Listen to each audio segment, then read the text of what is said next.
Well, I'm joined now from Washington by Michael Scheuer, a senior CIA operations officer until 2004. His 22 years at the agency included running the Osama bin Laden tracking unit.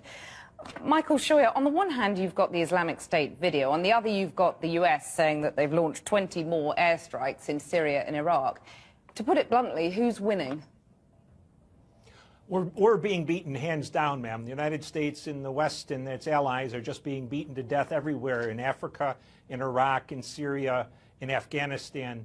It really is it's a sad situation, but we've never been able to beat anyone with air power, and we've proven conclusively that we're unable to train foreign armies to defend themselves. So we're in a real fix, I think.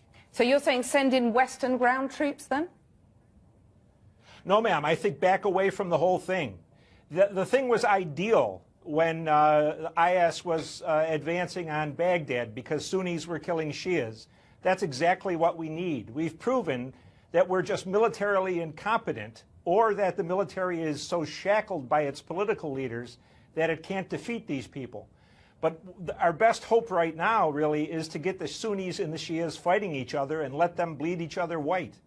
There's no hope of that happening, though, is there? I mean, President Obama has talked about being involved in this war for many years. No, Mr. Cameron and Mr. Obama and most Western leaders seem to love the idea of us being bled to death by them rather than the other way around. And we have the problems that have been created by multiculturalism and diversity in our own countries. In Europe, more severely than ours, but it's coming our way, too. OK, let me just take you away from the ground war and into the intelligence war, because the former MI6 boss has said today you can't have no-go areas on the internet, that you've got to monitor innocent people's traffic on the web. Is that where you stand? No, ma'am, not at all. I stand on if we had the gumption to destroy whatever it takes to be destroyed to prevail.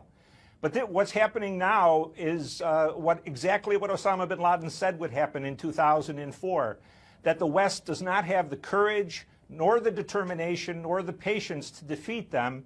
And over time, what the West will do, and especially the United States and Britain, is choke their own civil liberties to death. But you can see his point, can't you, that if you don't track the internet, you're not going to be able to win this battle. Oh, you can win it, ma'am. It just takes our childlike leaders need to understand that the only way to win a war is by killing the enemy until he and his supporters don't think the candle is worth it anymore. And we haven't learned that lesson. We ran away from Afghanistan after suffering 2,600 dead.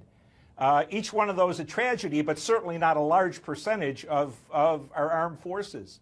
Well, the former MI6 boss had a bit of a sideswipe at your ex-employers, the CIA, becoming involved in lethal operations. Do you think the CIA's primary purpose should be to kill the enemies of America or to protect American citizens by gathering intelligence? Of course we shouldn't be the main agency that's killing the enemy, but that's the way it's been since 1995, ma'am. As long as British prime ministers and French presidents and American presidents don't use their military for what it is trained to do, that is to kill the enemy in extraordinary numbers, they devolve the responsibility for defense onto the intelligence services. And to be able to do that, which I don't think is possible, but to have a chance to do that, intelligence services will need authorities, lethal and other, that they very seldom have ever had in history. Michael Scheuer, thank you very much for joining us.